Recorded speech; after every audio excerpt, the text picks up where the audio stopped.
What's up, everybody? Will from Interesting Productions here. This week's topic is what futuristic devices you would make.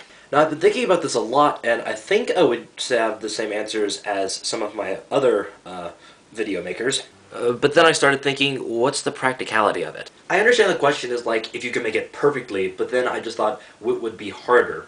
The first thing that popped into my mind was a teleporter. Now, here are the major things that would go wrong with a teleporter.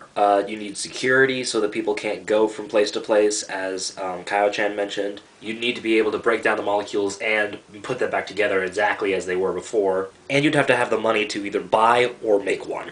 So some solutions to this would be, making, like, how we have airports, instead of everyone having their own airplane, we'd have a teleportation port. So then, now that it's a teleportation port, it's probably going to cost a lot of money to get into this place. So either you're going to have the money to make one, or just not use one. But the bright side to this would be that the airport system probably would lose people as customers, and anyone who would be going, like, first class or something would probably going teleport.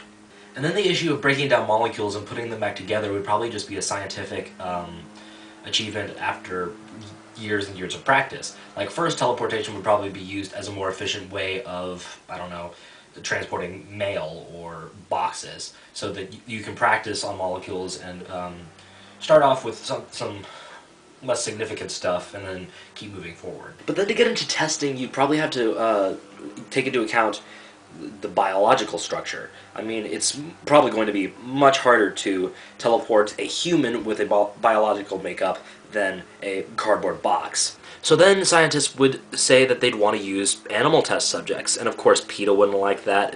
There would be an uproar in that, and it just gets complicated from there. Now, I almost said time machine for this video, but there were some difficulties in that as well. Time machines would automatically just change our timeline and make it into different universes, or conceptually, if you think about that kind of thing, or change our own timeline into something completely different.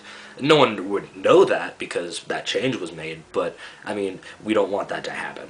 And then when you think about it, if you're going in a time machine and you're going to the exact same spot, you're not going to land in wherever you teleported originally from.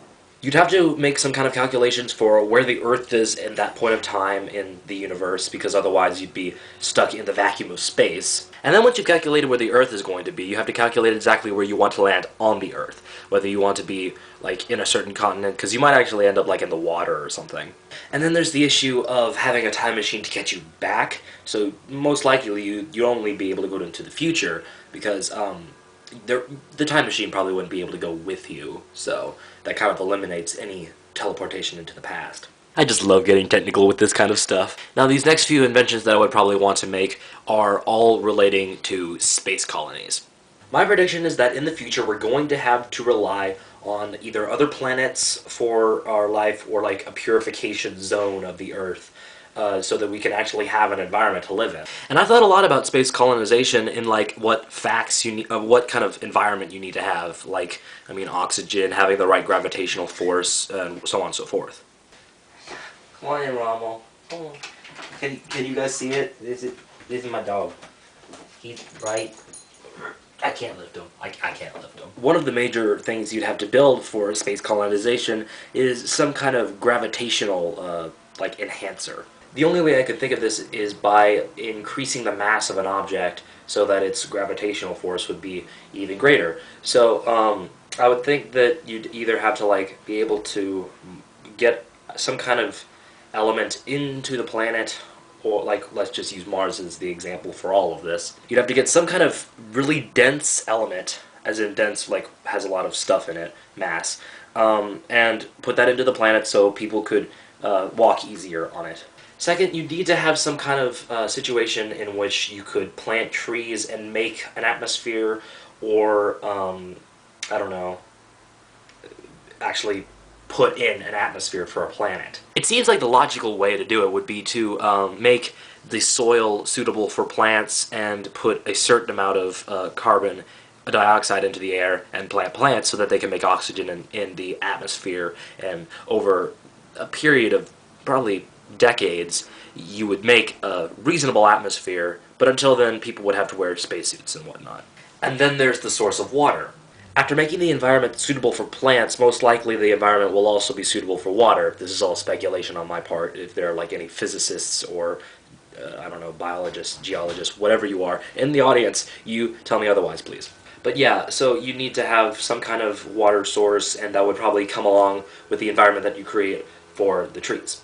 Then after that, you have to have spaceships that are able to carry many people at a time rather than just, I don't know. I mean, we're even working on that. We've got people going into space, but I don't know. I haven't really been following that, so I don't know how far they go, how many people are on it, you know, just stuff like that. And most likely in the between time, the interim between making the planet suitable for human life and when it's still bare, we would actually have people over the planet. So we would have to have space stations that are able to be built out in the planet's gravitational orb, I guess, and have them be able to stay out there for months at a time, so that they can work on the planet, whether it be actual scientists who are working on the environment or people who just want to live out there because our planet has already gone kaput, you know, just stuff like that.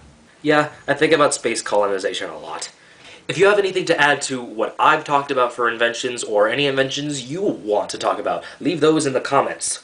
So that's everything I have to invent for today. For Everworld, we'll see what you make tomorrow.